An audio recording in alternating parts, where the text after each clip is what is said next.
El Partido Independiente va en este año por su quinta elección. Pero estos comicios son especiales para la fuerza política que lleva como candidato presidencial a Pablo Mieres. ¿Por qué? Y bueno, porque es la primera vez que comparece ante la ciudadanía habiendo integrado un gobierno como uno de los socios de la coalición multicolor.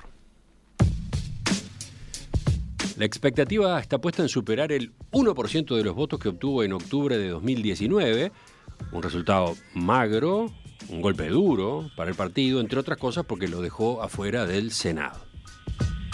Para ello, ahora el Partido Independiente se apoya en la gestión que llevaron adelante varios de sus integrantes en esta administración, entre ellos el propio Mieres, al frente del Ministerio de Trabajo, o la candidata a vice, Mónica Botero, que fue directora del Instituto Nacional de las Mujeres.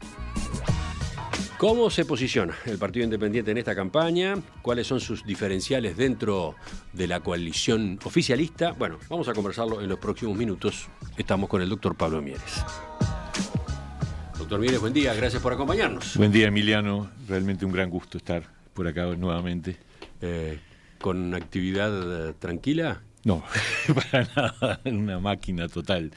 Venimos además salimos del ministerio, hablábamos fuera de micrófono, que fue una experiencia extremadamente interesante, linda, pero muy exigente, y al otro día arrancamos la campaña, o sea que venimos de una larga y intensa actividad hace años. Estamos a menos de un mes de las elecciones y la última encuesta de Cifra, la que se publicó el viernes pasado, marcó que 44% votaría el Frente Amplio y 41% a partidos de la coalición de gobierno. ¿Cómo analiza usted esos números? ¿Cómo explica este escenario tan competitivo y con un leve favoritismo para la oposición? Sí. Bueno, para empezar, obviamente las encuestas marcan cosas parecidas, pero no iguales según cuál uno mire, pero lo que está claro es que hay desde hace bastantes años una paridad entre lo que significa el bloque de la coalición actual en el gobierno y el Frente Amplio. Y eso se registra de maneras diversas en las mediciones que pueden moverse para un lado o para el otro, pero cuando uno lo ve, sobre todo en esta encuesta, que además aumentan los indecisos, y algunos análisis hablan de que esos indecisos tienen un perfil más cercano a la coalición.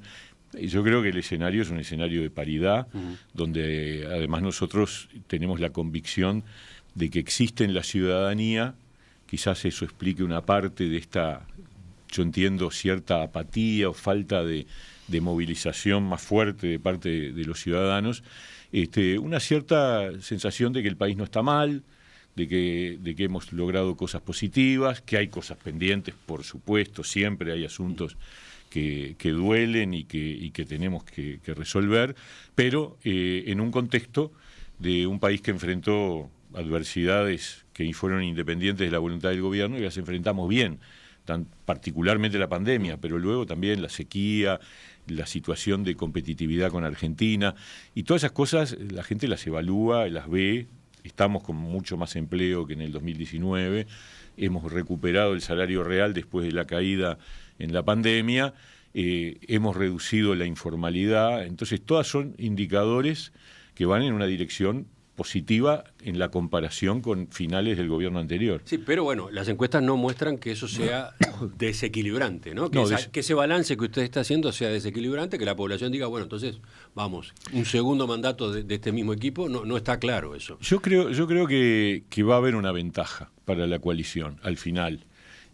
Atrás de todas esa cantidad de indecisos, incluso uno puede especular con que muchos de ellos están indecisos, pero dentro, porque la diferencia del Frente Amplio, que es un partido solo y con un candidato único, la coalición tiene 4 opciones y obviamente puede haber indecisiones que estén vinculadas con esa disyuntiva, ¿no? Y el Partido Independiente, según las encuestas de Cifra, el Partido Independiente viene marcando 1% desde febrero de este año. Sí. Y eso, yo recordaba recién, es lo que ustedes obtuvieron en octubre de 2019. Sí, hay otra vez. Esta otra situación, sí, ¿qué lectura hace? Y no me gusta. Lo primero que no me gusta.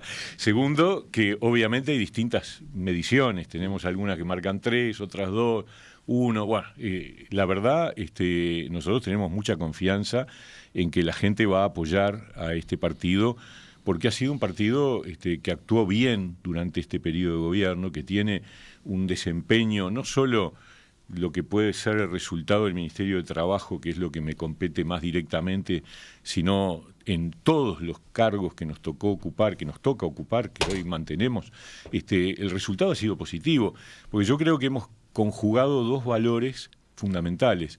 Uno, la confianza política. Los compañeros nuestros que están en esos cargos están ahí por confianza política, pero también por idoneidad técnica, y eso la gente también lo valora. Mónica Botero en el Instituto de las Mujeres, Daniel Radío en la Secretaría General de la Junta Nacional de Drogas, Javier Lacida en el Instituto de Evaluación Educativa, y podríamos seguir y nombrar la docena de compañeros, ahora Daniel Pérez en la Subsecretaría del Ministerio de Trabajo, Dardo Rodríguez en el Fondo Infancia, en la dirección de este recientemente creado Fondo Infancia, todos roles. Gerardo Sotelo estuvo en medios públicos, ahora Carlos Muñoz, todos roles en donde hemos funcionado bien, yo diría con resultados positivos, y además actuando con un nivel de lealtad y de diálogo en el marco de la coalición. A ver, ¿cómo es eso? Claro, nosotros, obviamente, en 5 años prácticamente tenés momentos de pulseada, de discusión, de tensión, en una coalición donde hay heterogeneidad, pero siempre optamos por no armar gran lío, es decir, por tener un perfil de discutir estas cosas y obviamente negociarlas y defender las cosas que nosotros creíamos que había que impulsar. Ahí usted está marcando una diferencia, por ejemplo, con Cabildo Abierto, a eso alude. Bueno, sin duda que la diferencia existe en esa forma de tramitar las diferencias, no hay duda, y también hay otra diferencia, que es que, y esto no significa que uno escupa para arriba, nosotros no tuvimos ningún problema de ninguno de nuestros compañeros que haya tenido que irse por problemas de irregularidades o de posibles irregularidades, y eso lo decimos con orgullo, pero también lo decimos con la prevención que supone que eso no significa que somos invulnerables o que tenemos alguna característica muy especial, nos puede pasar. Esa afirmación que usted hizo en mayo, recuerdo que la hizo en mayo, por lo menos en una conferencia de prensa en Rivera, no pasó desapercibida, ¿no? Porque por un lado está destacando el perfil del Partido Independiente, de sus hombres en el gobierno, pero implícitamente lo que está reconociendo es que este gobierno tuvo serios problemas, ¿no? Como todos. En lo que podríamos llamar corrupción en sentido muy amplio, ¿no? No serios problemas, tuvo problemas. Y lo tuvieron todos los otros partidos que integran la coalición, el Partido Nacional, el Partido Colorado y Cabildo Abierto. Y yo lo que sí quiero destacar, porque me parece que es justo decirlo, es que el presidente en todos esos casos tomó las decisiones que tenía que tomar, es decir, de apartar a esas personas de los cargos en donde estaban, más allá de si después la justicia prueba o no responsabilidades, pero se hizo bien y eso es lo que nos dio a nosotros la garantía, la tranquilidad de estar en una coalición que frente a esas circunstancias respondía, lo cual, vuelvo al principio, que te pueda ocurrir, le puede ocurrir a cualquiera. A nosotros mañana nos puede aparecer algún caso y el tema es cómo actuamos. Cosa que en el caso del Frente ha sido siempre un problema, ¿no? Ahora, esta semana, vuelve a ser un problema, porque la verdad, salvo Mujica, que salió duro, el resto del presidente del Frente Amplio, es una cosa increíble, defiende contra toda evidencia un actuar fuera de la norma. Y lo aplaudieron a Carrera, igual que aplaudieron a Placeres en el Parlamento en el 2019. Ahora, Carrera error presenta su renuncia a la Cámara Alta para no depender del fuero. Sí. Se va a presentar ante la justicia sin esa protección, o sea, está dispuesto a presentarse a la justicia sin ningún inconveniente, dice él, como ciudadano más, punto número 1. Punto número 2, después, además, ante el hecho de que las listas para esta elección ya están impresas, incluso con su foto, en la medida que eso no puede corregirse, se solicita a la Corte Electoral que, en caso de que termine siendo electo en octubre, no lo proclame, porque no va a asumir esa banca. ¿Esas dos decisiones no van en la línea correcta? No, yo creo que eran necesarias, absolutamente. Lo que me sorprende es que simultáneamente hay una especie de defensa de todo lo actuado, cuando parece evidente que no alcanza con tener comillas, buenas intenciones, que por otra parte son bastante discutibles de acuerdo al investigado por los que se han metido. Yo el tema lo he visto de afuera, pero me parece que seguir defendiendo circunstancias que hoy en día están en manos de una fiscalía, hay que esperar. Cuando pasan esas cosas vos tenés que decir, guardar una prudente, no solo tomar las decisiones que me parece bien que se hayan tomado, sino también guardar una distancia con respecto al fondo del tema. Pero bueno, en cualquier caso, yo creo que es importante que el sistema político, Frente Amplio, partidos de la coalición, todos tengamos los reflejos fuertes, porque son cosas que la gente mira y si el sistema político no actúa con claridad y con firmeza, yo creo que se aleja de la política y empieza a desconfiar de los partidos, y eso es muy malo para la democracia, ¿no? Ahora, en el caso de lo que ocurrió en este periodo de gobierno, esa serie de situaciones, esa serie de hechos, ¿para usted están de algún modo incidiendo en la intención de voto por la coalición multicolor? La verdad que no lo tengo claro, porque son cosas que ocurrieron en determinados momentos. A veces hay picos como de impacto y después esas cosas se van diluyendo. Me parece que siempre algo queda, ¿no? Esa es una parte del problema, entre comillas, de esta pero elección. Lo que pasa es que la alegría va por los barrios, porque del otro lado del mostrador también tenemos el mismo problema. Entonces, ahí ya no hay un diferencial que uno pueda decir la oposición. La oposición acaba de enfrentar un nuevo problema de este tipo, que recién mencionábamos, y han ocurrido otros muy recientes en el periodo anterior. Entonces, por eso digo, nosotros podemos decir, a nosotros no nos ha pasado, pero no quiero decir con esto que seamos distintos. Quiero decir que si nos llegara a pasar, actuaríamos con la firmeza que hay que actuar y cortar de plano para evitar justamente generar dudas sobre la transparencia, ¿no? Doctor Mieres, para terminar esta parte, digamos, introductoria de la entrevista, porque después me interesa hablar de propuestas, me interesa hablar de programa, me interesa hablar de alguna otra cuestión de actualidad. El hecho de que el Partido Independiente se presente reivindicando su participación en el gobierno, ¿no tiene otra cara? ¿No le hace perder ese perfil de independiente con el que justamente se plantó esta formación política durante mucho tiempo? ¿No queda desdibujada aquella idea de puente entre dos mitades al que usted más de una vez aludió en ocasiones anteriores? Yo creo que no, porque además en estos años a mí me tocó particularmente ser puente entre dos mitades. A ver, ¿en qué sentido? Estoy hablando del ámbito laboral, en la negociación colectiva entre el PIT-CNT y las cámaras empresariales.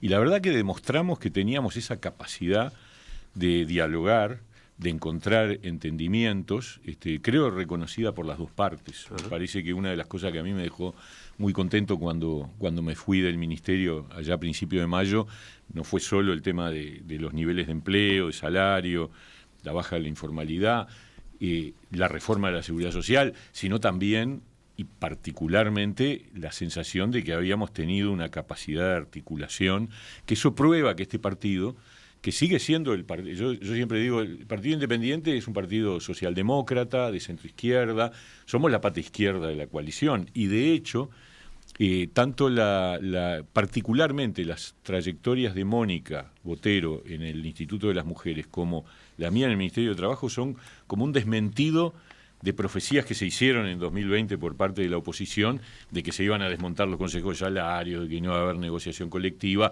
que íbamos a retroceder en los derechos de las mujeres. Bueno, todo eso no fue así, y en gran medida no fue así a partir de la gestión que nosotros hicimos, que prueba que este partido es un partido que no solo reivindica ciertos contenidos y programas para adelante, sino que además representó eso dentro de la coalición. Por eso yo siempre digo, cuando se dice que la coalición es una coalición de derecha, yo rechazo esa calificación. Yo creo que es centro. Es una coalición moderada, de equilibrio. Las políticas que hemos llevado adelante, si las comparás con los gobiernos de derecha en el mundo, son bien distintas. El tipo de reforma de seguridad social que se hizo es bien distinto de lo que podría ser un planteo más de derecha, digamos, ¿no? ¿Cuáles son las expectativas del Partido Independiente para octubre? Yo recordaba recién lo que le dan las encuestas. Sí. Sistemáticamente 1, 2%. ¿Cuál es la referencia que ustedes tienen para la campaña? La expectativa es superar bastante las encuestas lo más posible. Y creo que, la verdad, yo creo que mucha gente que hoy no ha tomado decisión, pero que siente que es importante que haya una continuidad dentro del actual rumbo de gobierno, yo creo que nos va a dar una mano a nosotros, porque nosotros hemos demostrado estas cosas que acabo de mencionar. A ver, usted está aludiendo ahí a la posibilidad de que se corran hacia el Partido Independiente votantes de la coalición. O indecisos que están hoy en duda entre el continuar apoyando a la coalición o votar a la oposición. Yo creo que nosotros somos la opción de entrada, no de entrada, de retención, de gente porque la coalición en el 2000, la coalición no, porque no existía, pero los partidos que hoy integramos la coalición sumados tuvieron un voto en octubre del 19 bastante más alto del que hoy anuncian las encuestas. Entonces, pero hay un número de indecisos muy importante. Entonces, es gente que de pronto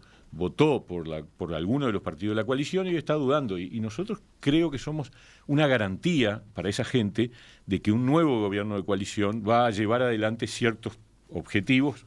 El otro día nosotros por eso mismo planteamos cuáles eran los temas que íbamos a poner arriba de la mesa en un eventual firma del Compromiso por el País 2. Porque queremos decirles, miren, esto es lo que nos importa a nosotros, ¿no? Hablaremos de eso enseguida, pero entonces para redondear y para completar, ¿cuál es la expectativa? Por lo menos 3%. Sí. Digo porque la campaña del Partido Independiente no lo promociona usted como candidato a la presidencia. No, lo es, usted es candidato a la presidencia, pero la campaña no lo promociona así, sino lo promociona como Mieres senador, ¿no? Sí. O sea, el regreso suyo al Senado, ese es el mínimo que ustedes están esperando. Ese es el piso mínimo, sí, está bien, pero además está claro que nosotros tenemos que decirle a la gente, porque muchas veces la campaña en primera vuelta se presidencializa demasiado. Y en realidad lo que va a definir la mayoría parlamentaria es, de alguna manera, un peso muy importante para la segunda vuelta. Y la presencia del Partido Independiente y su crecimiento es clave para que exista esa mayoría parlamentaria del lado de la coalición. Incluso hay encuestas que así lo indican. Es decir, el crecimiento del Partido Independiente es una llave para que el 27 de octubre, cuando se abran las urnas, se diga, bueno, la coalición reitera su mayoría parlamentaria. Y eso nos pone en la segunda vuelta de una manera mucho más positiva. Y está claro que yo no voy a ir a la segunda vuelta. O sea, sería un poco necio de mi parte y probablemente entonces muchos tendrían razón en no votarme porque pensarían que yo estoy medio fuera de la realidad. La realidad es que el Partido Independiente también va con mi candidatura al Senado y ese peso puede ser decisivo para ganar la mayoría de la coalición. Enseguida continuamos en la entrevista con el doctor Pablo Mieres, aterrizando en las ideas, en la parte programática. Este año el Partido Independiente participa por quinta vez en las elecciones nacionales, pero de una manera especial, porque es la primera ocasión en que comparece a las urnas después de haber sido parte de un gobierno, el gobierno de la coalición multicolor. ¿Cuál es su posicionamiento? ¿Cuáles son sus diferenciales dentro del oficialismo? Ese es el tema en la entrevista con el doctor Pablo Mieres, candidato a presidente de la República y también primer candidato al Senado. Doctor Mieres, el eslogan de campaña del Partido Independiente es de acá para arriba, ¿no? ¿Tiene algún punto de contacto con el segundo piso de transformaciones que promueve Álvaro Delgado, no? La verdad que cuando lo definimos, que fue en febrero, por ahí, no teníamos presente cuál iba a ser el eslogan de Delgado, pero sentíamos como que había habido un montón de logros en este periodo y decir, la promesa es seguir aumentando los logros, hablando desde la perspectiva del Partido Independiente. Después, nosotros para esta segunda parte incorporamos un nuevo eslogan que creo que hace un poco el perfil nuestro, que es podés confiar. O sea, este es un partido en el que se puede confiar. A ver, que es un valor... Desarrolle esa idea, sí, por favor. Es un valor importante. Una vez en una reunión hace poco con muchachos jóvenes, en un determinado momento uno de los asistentes me dice, bueno, pero yo siento que los políticos muchas veces dicen cosas parecidas. Yo dije, ¿sabés cuál es la diferencia? ¿A quién le crees?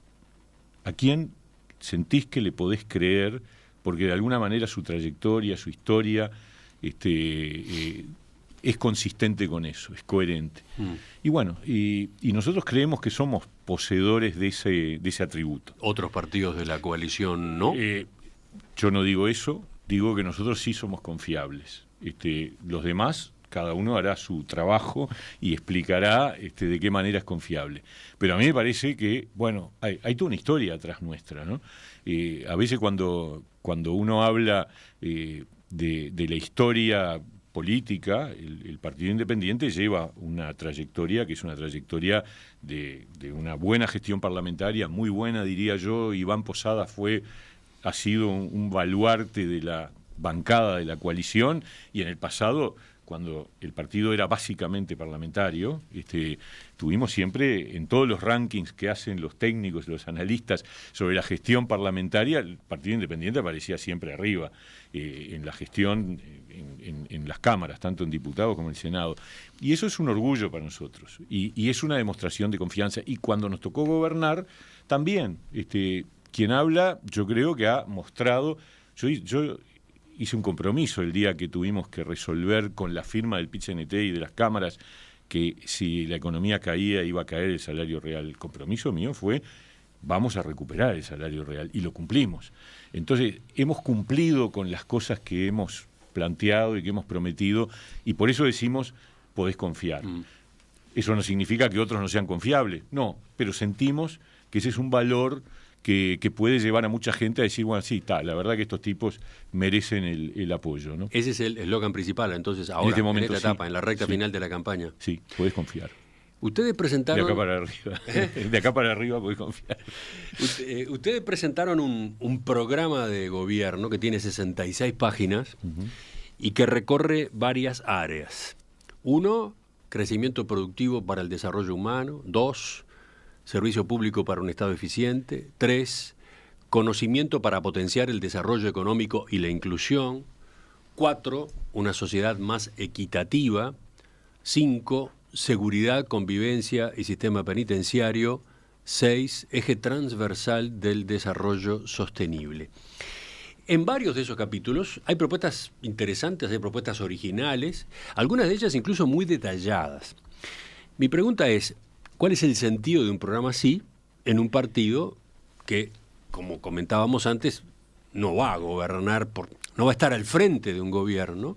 Lo que procura es, por ejemplo, volver al Senado. Porque no podemos con nuestro genio. Nosotros sentimos que tenemos que explicar y hacer como si fuéramos el partido que tiene que gobernar solo. Ha sido así. Y yo siempre recuerdo, y esta es una referencia personal a Emiliano, que en el 2009, un día después, pues, Emiliano se caracteriza por hacer un análisis muy detallado y profundo de todos los programas, y nos destacó en el 2009. Yo me acuerdo de eso, porque me sentí muy orgulloso de que un partido chiquito, que teníamos en ese momento un diputado, dijera, bueno, el programa más a fondo, no sé qué, no me acuerdo ahora los términos, pero como que el más detallado era el del Partido Independiente. Y eso siempre fue un valor para nosotros, hacer un buen programa de gobierno y tener una buena gestión parlamentaria. Pero ahora le agregamos, además, gestionar bien las políticas de gobierno. O sea, nos tocó ir a la cancha, pasar del programa a decir las aplicaciones. Y acá nos fue bien también. Entonces, seguimos haciendo el programa a fondo. Obviamente, por eso, en determinado momento dijimos, bueno, pero acá hay que decir, ¿qué vamos a llevar a la mesa de negociación? ¿Qué es lo que realmente nos parece que, no digo sea una condición, porque me parece que en una negociación de este tipo nunca vas con condiciones, me parece mal ir así, pero sí cosas que creemos que tiene que estar en el próximo periodo de gobierno. Ahora hablaremos de esos puntos que son 6, ¿no? 7, sí. 7. Pero menciono, para que el oyente se instale, para que el oyente se acerque, menciono una de las propuestas que a mí me llamó la atención. Una, y podría citar otras, creación de 25 campus educativos, socioculturales y sanitarios en el país para la articulación de las propuestas educativas, sociales, sanitarias y de cuidados. Eso estaba, obviamente, en el capítulo dedicado al conocimiento, a la educación. Por supuesto que también en él se habla de darle continuidad a la transformación educativa, pero aparece, por ejemplo, esta idea. Sí, es que... Yo no la había escuchado nunca. ¿Puede explicarla un poco? A ver. Sí, claro. Es la idea de que la educación tiene que estar mucho más articulada con la vida social de los muchachos que se educan. Nosotros tenemos un gran problema. Yo lo ato a esta dificultad que tenemos, que es que el Uruguay se caracteriza por tener una de las tasas de deserción estudiantil en enseñanza media más altas de América Latina. Es terrible, porque la verdad es un indicador que está fuera de rango, digamos. Es decir, no se corresponde con un conjunto de características diferentes que el Uruguay tiene, que lo hacen ser uno de los países con mayor desarrollo social en América Latina, pero en esto estamos en el fondo de la tabla. A pesar de que este periodo bajó un poquito la deserción, pero estamos 1 de cada 2, 50 y pico % de deserción. Entonces, esto tiene que ver con construir espacios. Por supuesto que esto es muy inicial, porque no está llegando a todos, pero son como casos control, como casos muestra, donde efectivamente esas instituciones educativas tengan algo más de articulación con otras instancias que están vinculadas con el apoyo sanitario, o sea, un planteo integral que haga... ¿Dónde se podría concretar esto? ¿Dónde? ¿En qué lugares están pensando? ¿Qué 25 lugares podrían tener, están en condiciones de tener estos campus educativos, socioculturales y sanitarios? Sí, yo creo que eso tiene que estar distribuido en el territorio, pero tiene que elegirse las zonas más afectadas, digamos. Hay que empezar por los lugares donde tenemos los indicadores más negativos, donde es más necesario, porque además lo que hemos... A ver, pero la idea no es que esto esté en un predio chico, digamos, en una manzana. Cerca, sí, y vinculaciones que permitan ahí está, la los idea es el servicios. campus, o sea, proximidad de las instituciones de enseñanza, o sea, liceo, escuela, UTU, jardín, campo de deportes, Blanca IF y institución de salud, y después ahí está esos otros primaria servicios de la salud. Es que esas son las cosas que realmente vinculan más a los muchachos con los centros educativos, porque si no, los muchachos sienten que el centro educativo es donde vas a estudiar unas horas, cosas que a veces ni les interesa, y entonces se van rápido. En cambio, lo que tú tenés que generar es un sistema de identificación, que esos muchachos se sientan recibidos y que además compartan actividades extracurriculares, espacios de participación, de socialización. Eso se ha probado con algunos casos de liceos de gestión privada, sociales, en donde ustedes ven que la tasa de deserción es casi nula y la tasa de repetición también. O sea que cuando hay ese conjunto de iniciativas acompañando, es la respuesta que hay incluso en los lugares donde la tendencia a la deserción es mucho mayor, porque la deserción estudiantil es totalmente diferencial por nivel socioeconómico. Entonces, los 25 lugares hay que elegirlos, por supuesto, vamos a discutirlo con el próximo gobierno, etcétera, pero hay que elegirlos en aquellos lugares donde tenemos más urgencias de responder y evitar que esos muchachos se nos vayan hacia otras opciones, que por algo están también vinculadas, yo creo, en definitiva, con los problemas de inseguridad que tenemos. Porque si hay jóvenes que sienten que el camino de ascenso social no es por la educación y el trabajo, que yo creo que esa es la clave que el Uruguay tiene que recrear, sino por la educación y el trabajo, va para el lado de o la delincuencia, o las adicciones, o el niní, y eso termina mal. Entonces, estas cosas son como, digamos, dispositivos de retención y de creación de integración social. ¿Ustedes plantearon esta idea dentro de este gobierno? No, lo digo con franqueza, no. Creo que hay una cosa parecida. Esa es la pregunta clásica está bien. Para un candidato no lo planteamos. De un partido que es gobierno ya, ¿no? Sí sentimos que los centros María Espínola van en esa dirección. Ajá. Y que en todo caso hay que incorporar una coordinación mayor con otras dimensiones.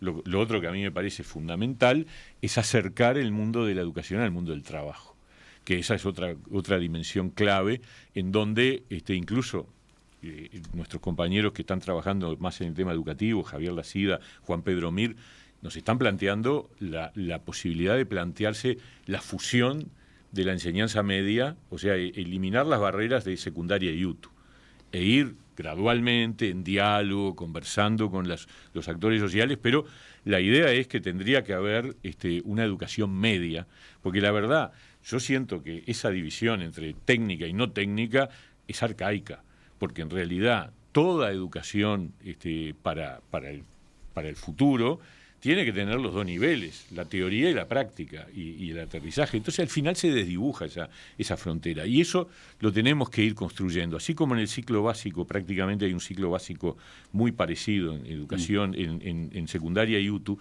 en el segundo ciclo tienen que abrirse muchas opciones, pero no tienen por qué estar divididas con esa cosa de UTU y secundaria, que es de principio del siglo XX. Doctor Mieres, otro capítulo que subrayé recorriendo el programa de gobierno del Partido Independiente es el de fortalecimiento de la transparencia en la gestión pública.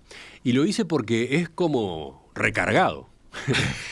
Es particularmente intenso, amplio. Ahora veremos algunos de los puntos que incluye. Sí. Pero, ¿qué pasa? ¿Este es un debe de este periodo de gobierno? Yo creo que sí.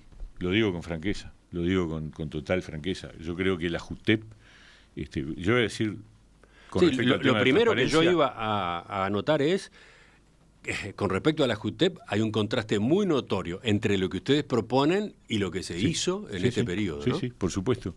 Y creo que tenemos que levantar esa bandera, porque además incluso está entre las 7 cosas que vamos a plantear en esa eventual negociación después del 27 de octubre.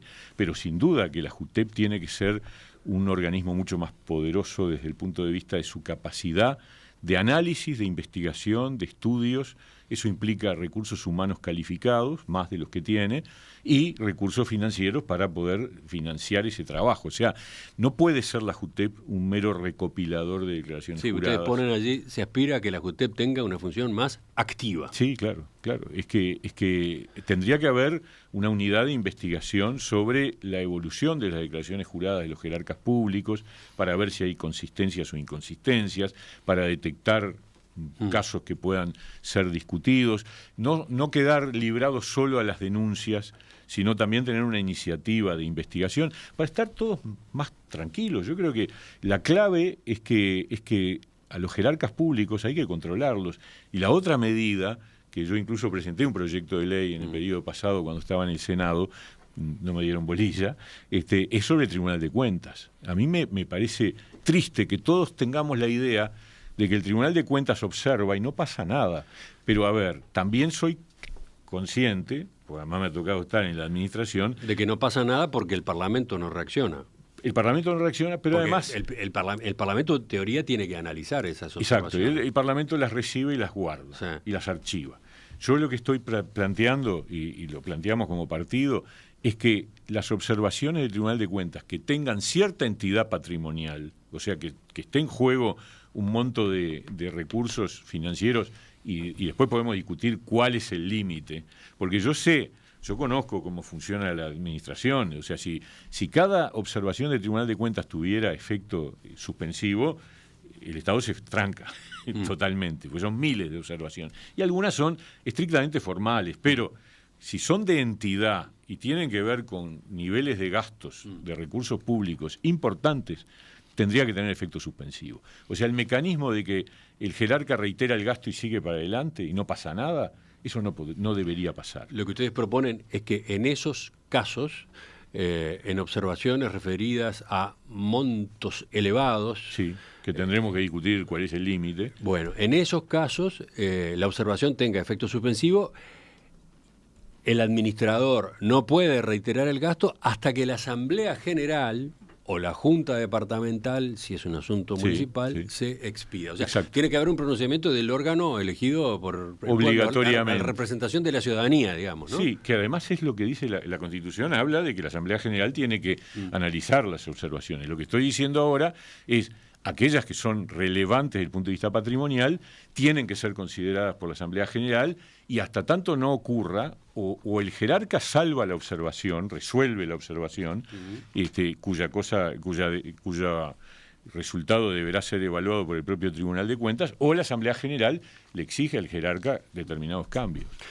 Menciono otros puntos que están incluidos en este capítulo que yo decía, me impresiona porque es muy recargado.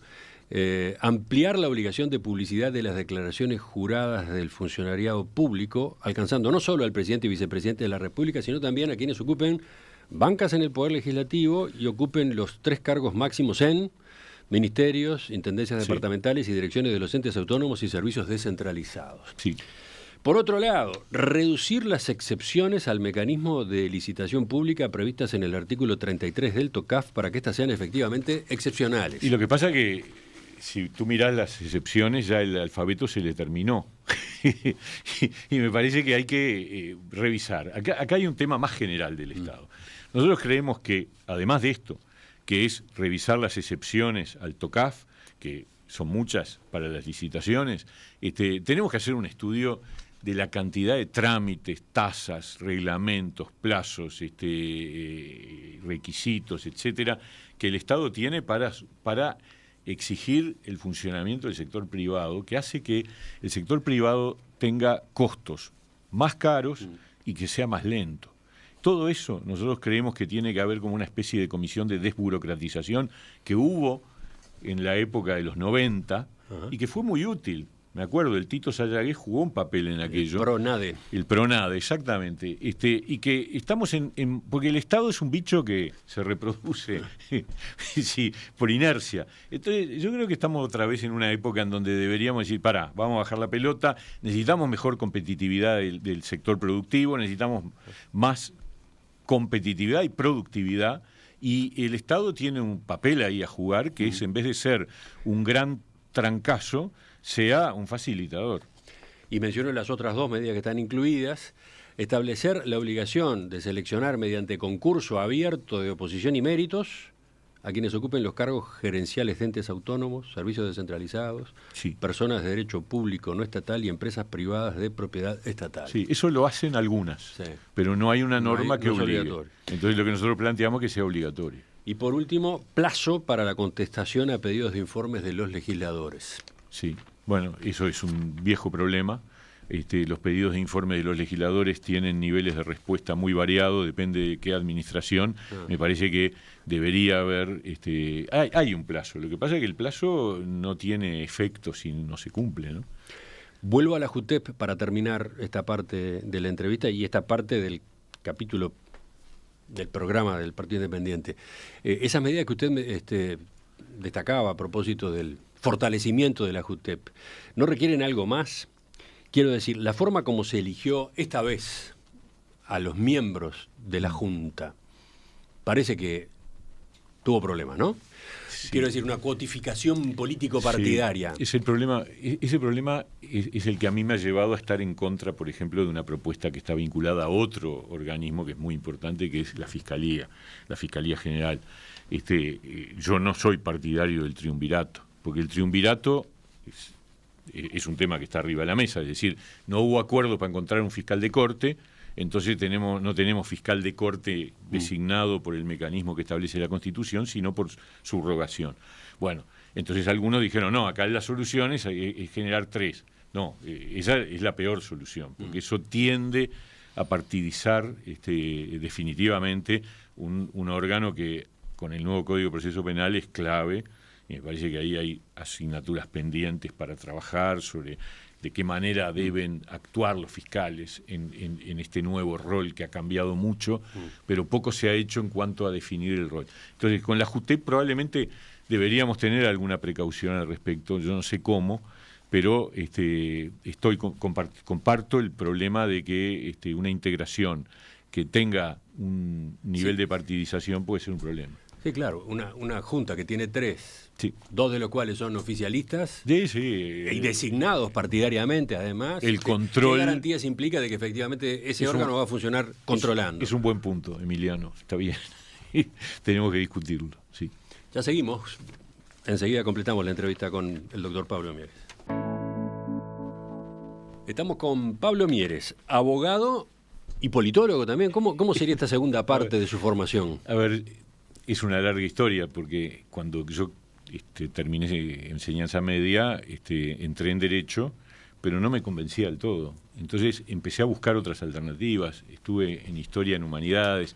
Al año siguiente empecé cursos de Sociología en la Universidad de la República, pero era la época de la dictadura, entonces los cursos estaban muy sesgados.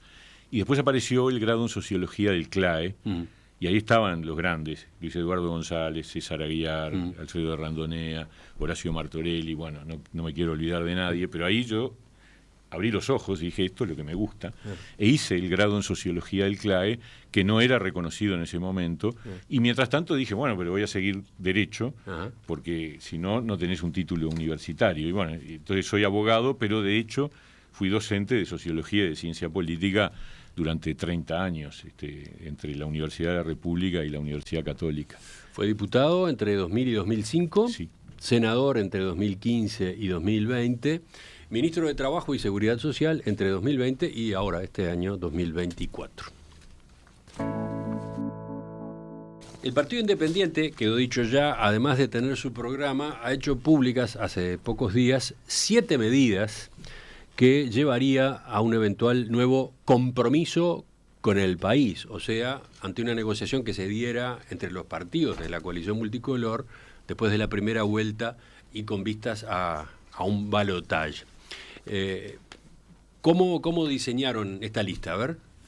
En base al análisis de lo que nos parecía más relevante. Para nosotros el tema de la reducción de la pobreza infantil, lo dijimos desde el principio, la prioridad número 1, y nos alegra mucho que en el transcurrir de esta campaña se haya ido adoptando, incorporando esa idea en otros partidos, de manera tal de que uno espera realmente que haya un avance en este sentido en el próximo periodo de gobierno, porque llevamos décadas sin lograr modificar este tema de la proporcionalidad entre la pobreza en el conjunto de la población y la pobreza entre los niños, que es el doble, siempre ha sido el doble, desde los años 80 en adelante, ¿no? Ese es el primer punto de la lista. Sí.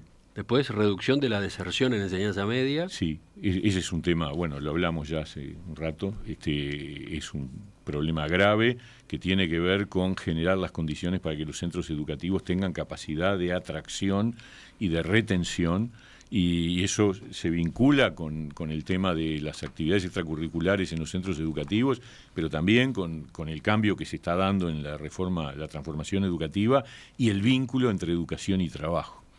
Después ustedes incluyen la implementación del seguro de paro para unipersonales, sí, una bandera que usted levantó ya hace meses. ¿Qué pasó? ¿Durante este periodo de gobierno no la pudo concretar? ¿No tuvo eco? Tuvimos conversaciones, yo diría que fue así.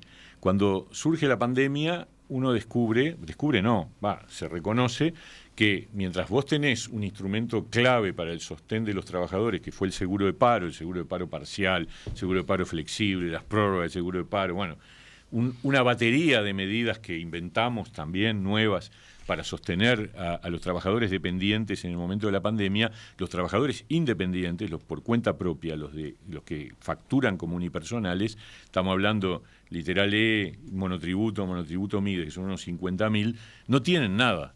Sí, pero eso sigue siendo hoy, es decir, les pasó en la pandemia que de un día para el otro se quedaron sin ingresos y hubo algunos subsidios especiales para unipersonales por algunos meses, pero no tenemos un sistema. Entonces nosotros dijimos, pero ¿por qué no incorporar un subsidio por cese de actividad, equivalente, en cierto modo, al seguro de paro? Y eso fue lo que en ese momento empezamos a diseñar.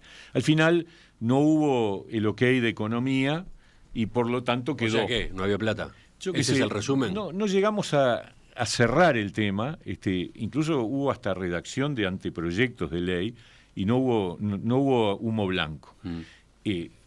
Por muchas razones, probablemente porque la agenda se complicó y se postergó, y esto a mí me quedó como una cuestión, dije, pero acá hay una cosa pendiente. ¿Cómo se financia un seguro de paro para unipersonales? Sin duda que una parte tiene que ser contributiva, es decir, que la unipersonal debería incorporar algún aporte a ese fondo, pero en términos generales eso no sería suficiente y debería haber un aporte directo a cargo del Banco de Previsión Social. Es decir, la idea es 4 meses de subsidio por el equivalente al 50% de la facturación del último año. Obviamente, en el proyecto de ley, la idea es que incluya algunos mecanismos que impida la perforación del tema, porque uno puede pasar a facturar en negro y decir no facturo nada. Bueno, esas cosas hay que controlarlas con el diseño del proyecto de ley. Nosotros ya habíamos, en ese momento en el Ministerio de Trabajo, habíamos diseñado algunas ideas. El costo es un costo manejable. ¿De qué orden? Sobre un 7, 8 millones de dólares al año. O sea que no es una cosa que te mueva mucho la aguja dentro del déficit de la seguridad social. Y es una cosa fundamental para 50.000 trabajadores por cuenta propia que pueden tener el problema de que de un día para el otro le dicen, mire, no te preciso más. El dependiente va al seguro de paro, pero el independiente se queda sin nada, de 100 a 0 en un solo mes. Entonces, algo para que se pueda reacomodar. Después, en materia de seguridad pública, ustedes ponen redistribución de la policía para que vuelva a estar en los barrios, para que vuelva a estar cerca de la gente y así dar seguridad y garantizar la convivencia entre los vecinos. ¿Por qué en el capítulo de la inseguridad y cómo enfrentarla, ustedes optan por esta medida tan puntual, digamos, ¿no? Porque nos parece que fue un error grave que se cometió en el periodo pasado, en la época de Bonomi, que fue concentrar los recursos humanos de la policía en pocos lugares. Montevideo, 4 zonas, y las comisarías vacías o convertidas en dependencias administrativas.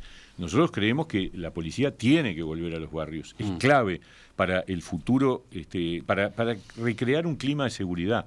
Y bueno, algo se ha hecho en este periodo, pero seguimos estando en una situación donde hay que redistribuir a la policía en el territorio. Le preguntaba eso porque me llama la atención que en esta materia ustedes vayan a llevar a ese eventual compromiso por el país esta medida tan directa y tan explícita, no tiene mucho misterio, cuando por otro lado, otro de los puntos es fortalecimiento de la transparencia de la gestión pública, que en definitiva es lo que estuvimos conversando hace un rato, es un título detrás del cual puede haber, no sé, todo tipo de medidas. Ustedes incluso en el programa llevan un esquema muy exigente de iniciativas de fortalecimiento de la transparencia. Entonces, ¿por qué? Pero al contrario, yo creo que la presencia policial en los barrios es una medida de apoyo a los vecinos. De acuerdo, pero en el otro tema que estoy mencionando, ustedes hablan de algo más general, fortalecimiento de la transparencia de la gestión pública.